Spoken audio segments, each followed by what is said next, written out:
কখনো কখনো আমরা ভাবি যে কোনো ব্যক্তি যিনি ধর্মের পথে চলেছেন, যদি তার দ্বারা কোনো ভুল হয়ে থাকে তাহলে নিয়তি তাকে সেই মুহূর্তেই কঠোর শাস্তি দেন। কিন্তু সেই সব মানুষ যারা সংসারের সব থেকে বড় অধর্মী, বহু নিকৃষ্ট মানের কাজ করেন, তাদের নিয়তি অনেক সুযোগ দেন। তাদের নিয়তি এরকম কঠোর প্রহার করেন না। এই ভাবনা কখনো না কখনো মনে আসেই। ভেবে দেখুন কেন। আসলে জীবনকে বেশিরভাগ মানুষ একভাবেই দেখে থাকেন, বিভিন্ন স্তরে একে দেখা উচিত।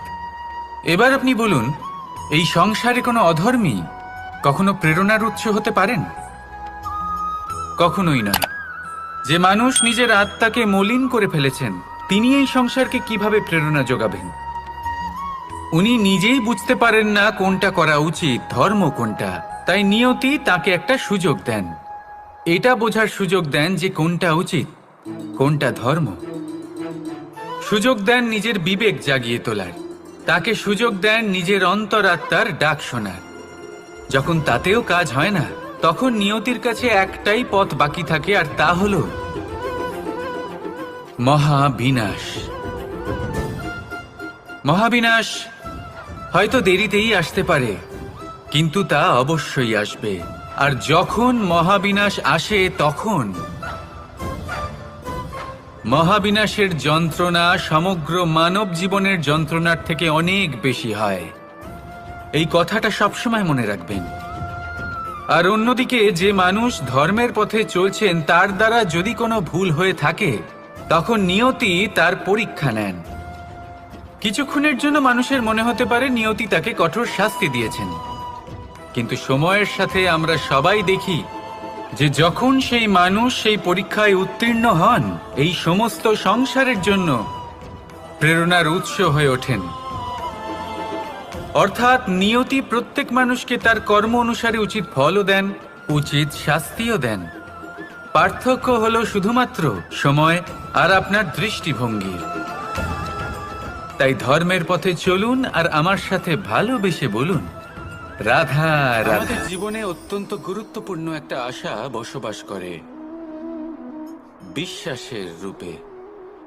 বিশ্বাস যা আমরা ঈশ্বরের ওপর করি, ভাগ্য প্রারব্ধের ওপর করি, নিয়তির ওপর করি।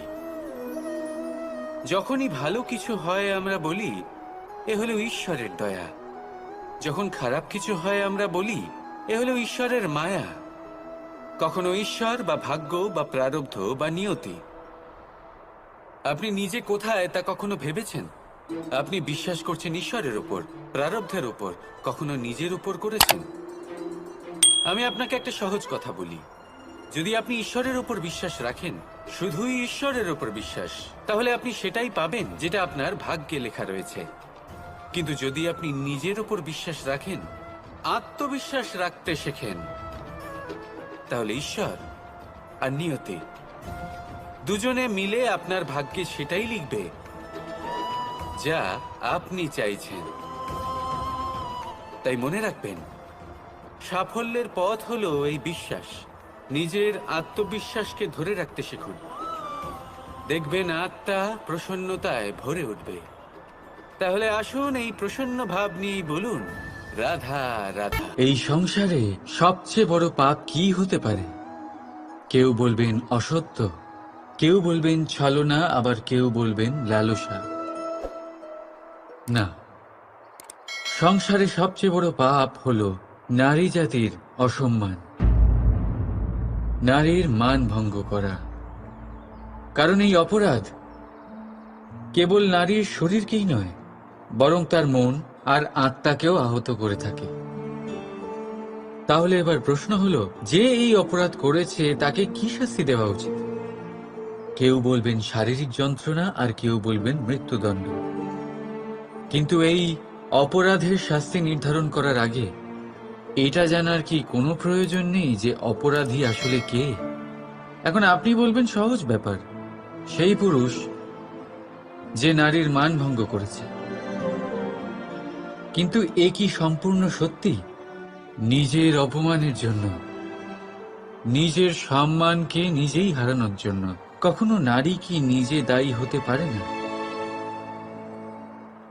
ভেবে দেখুন, সম্মানহানির থেকে বাঁচার জন্য সর্বপ্রথম সম্মানের সীমার ওপর নজর দেওয়া প্রয়োজন।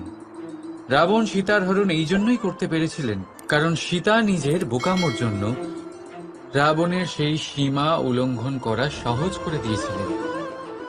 কিন্তু অশোক বাটিকাতে সেই সীতাকেই রাবণ স্পর্শ পর্যন্ত করতে পারেননি, কারণ সে রাবণ আর তার মাঝখানে ঘাস দিয়ে একটা ছোট রেখা বানিয়ে দিয়েছিলেন।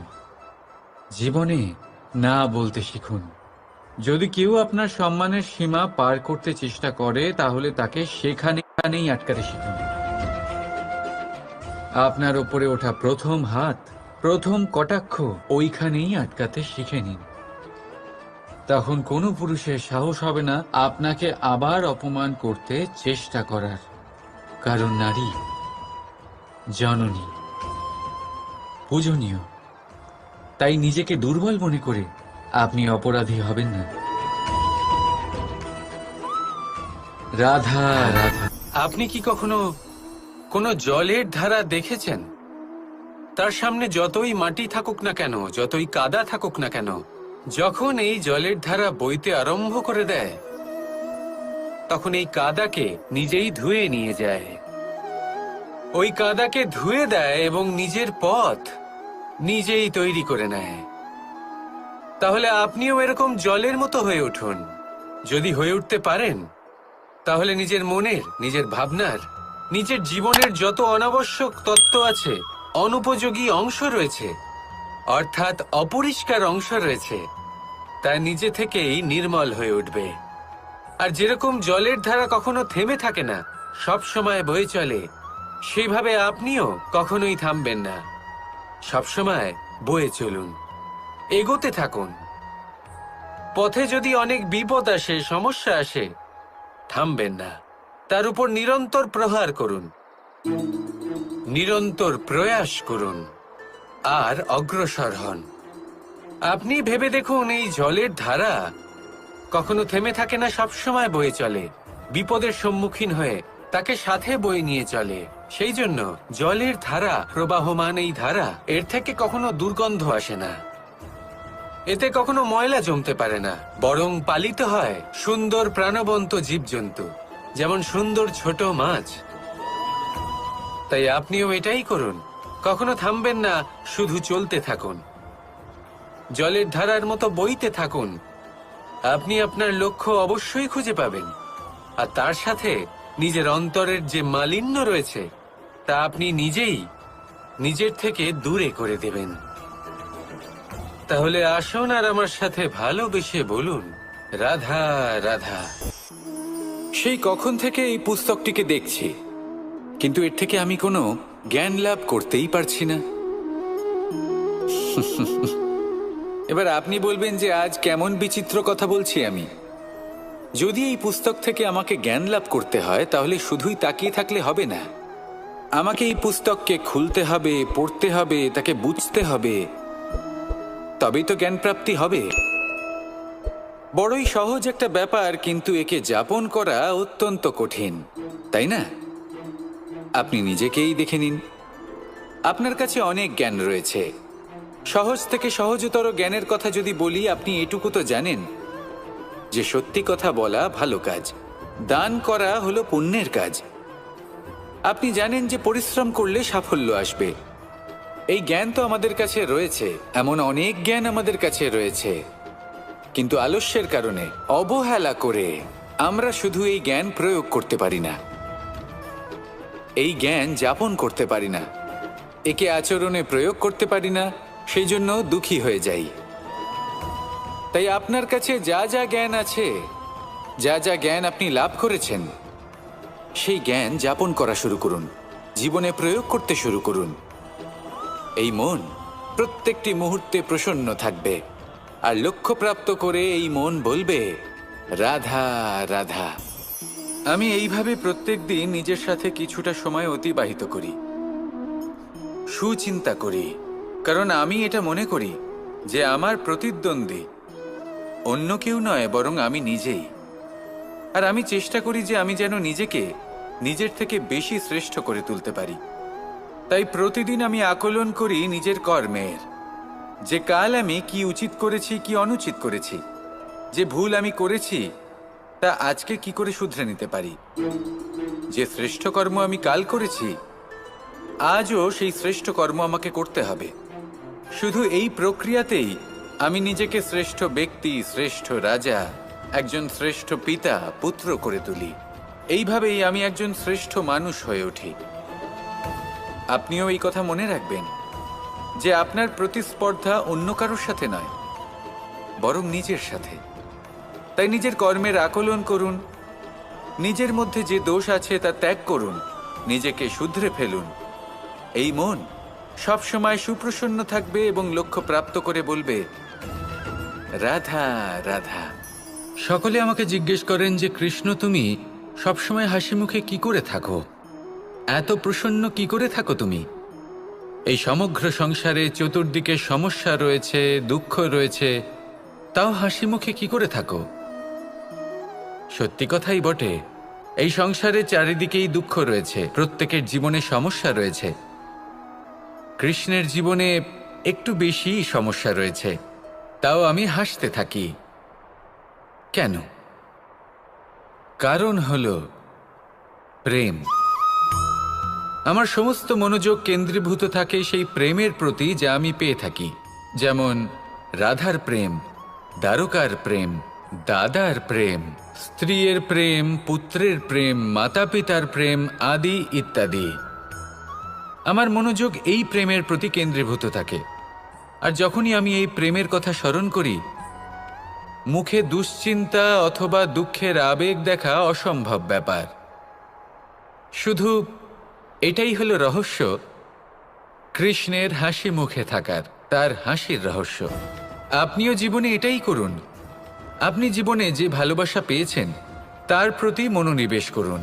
ধন্যবাদ জানান সেই প্রেমকে, ধন্যবাদ জানান সেই সকল ছোট ছোট বস্তুকে যা আপনি জীবনে পেয়েছেন। আমি নিশ্চিত রূপে বলতে পারি যে আপনার সমস্ত জীবন বদলে যাবে। সংকল্প করুন যে আপনি এই জীবনে শুধু প্রেম বিতরণ করবেন। এই মন জীবনের প্রত্যেক মুহূর্তে প্রসন্ন থাকবে আর আনন্দ সহকারে বলবে, রাধা রাধা। কখনো কোনো বৃক্ষকে দেখেছেন? এই ধরিত্রী থেকে ততটুকুই জল নেয় যতটুকু তার প্রয়োজন। কোনো প্রাণীকে দেখুন, এই প্রকৃতি থেকে ততটুকুই খাবার গ্রহণ করবে যতটুকু তার খিদে রয়েছে। খিদে মিটে গেলে আর খাবে না।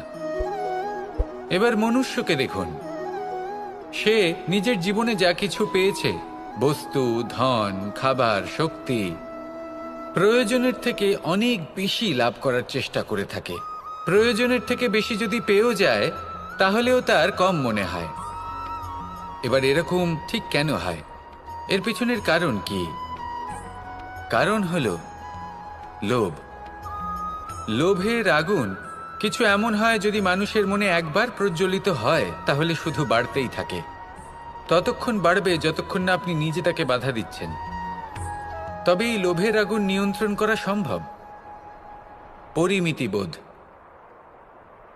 পরিমিতিবোধের চিন্তা। আপনাকে শুধু নিজেকে একটা সরল প্রশ্ন করতে হবে। যখনই মনের মধ্যে কোনো বস্তুর প্রতি, শক্তির প্রতি, ধনের প্রতি, ভোজনের প্রতি লোভ বেড়ে যায়, নিজেকে প্রশ্ন করুন, এটা কি আমার কাছে ততটাই প্রয়োজনীয় যতটা একটা বৃক্ষের কাছে জল, যতটা একটা প্রাণীর কাছে ভোজন? এটা কি ততটাই প্রয়োজনীয়? যদি উত্তর না হয় তাহলে নিজেকে সেখানেই বাধা দিন। সেই ভাবনা সেখানেই ত্যাগ করুন, কারণ সেটাই হলো লোভ। ঠিক এইভাবেই প্রয়োজনীয়তার চিন্তা করে আস্তে আস্তে এই মন নির্লোভ হয়ে উঠবে। আর এই মন প্রসন্ন হয়ে বলবে, রাধা রাধা।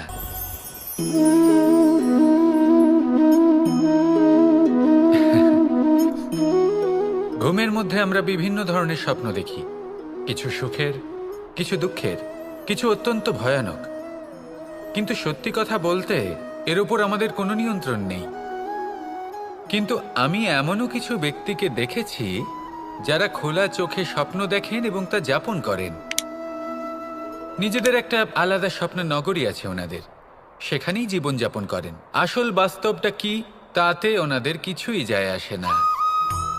এমন কিছু মানুষ আছেন যাদের কাছে বিন্দুমাত্র জ্ঞান নেই, সে না হয় ঠিক আছে, কিন্তু জ্ঞান এমনভাবে প্রদান করবেন যে মনে হবে সংসারের সমস্ত জ্ঞান তাদের কাছেই রয়েছে।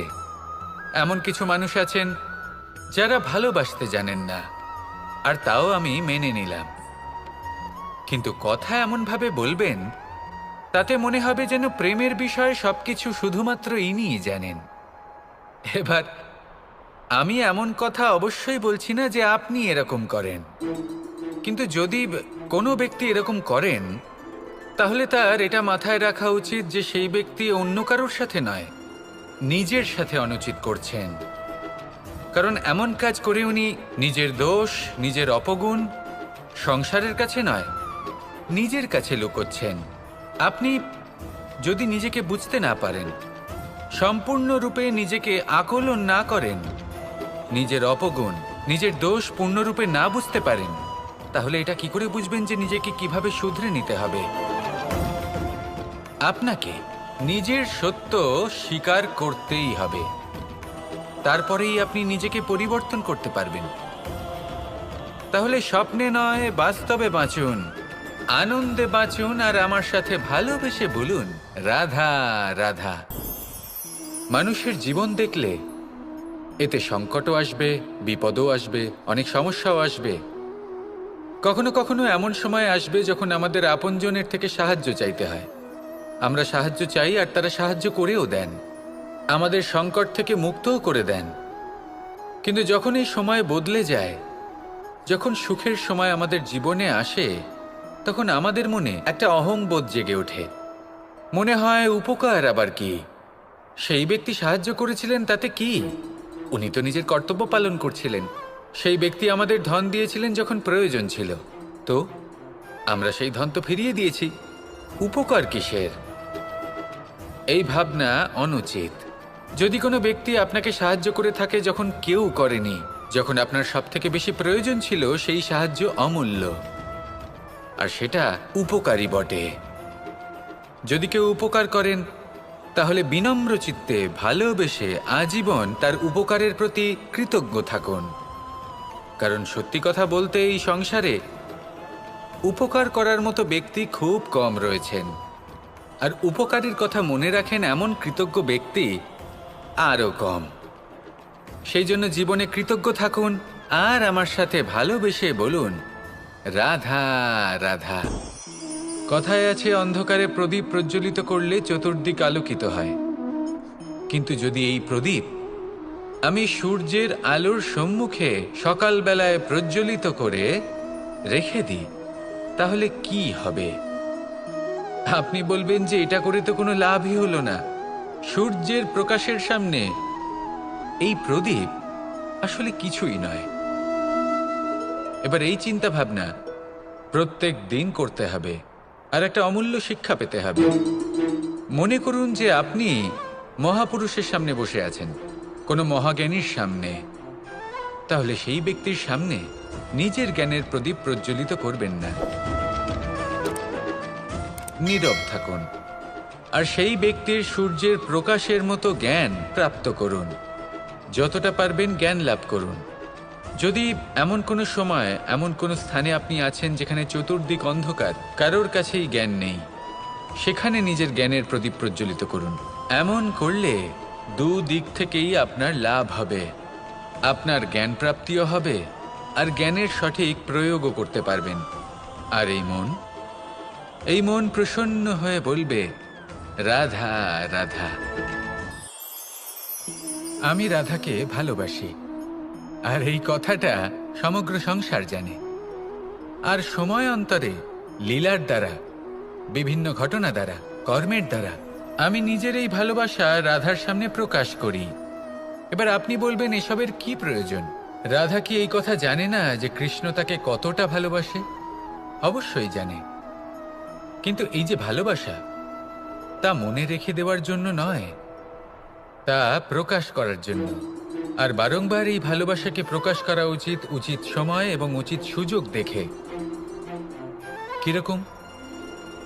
এবার যদি আপনি প্রেমীর সাথে কোনো উৎসবে থাকেন তাহলে তার সাথে নৃত্য সঙ্গীত করুন। যদি ভিড়ের মাঝে থাকেন তখন প্রেমীকে সম্মান করুন, একান্তে প্রসাধন করুন। দুঃখের সময় তার হাত ধরে থাকুন, সুখের সময় আলিঙ্গন করে রাখুন। এই প্রেম যত প্রকাশ করবেন ততই এই প্রেমের বৃদ্ধি হবে। এই প্রেম আরো বেশি গভীর হবে, অটুট হবে। তাই এই প্রেমকে মনে নয়, আপনার জীবনে স্থান দিন।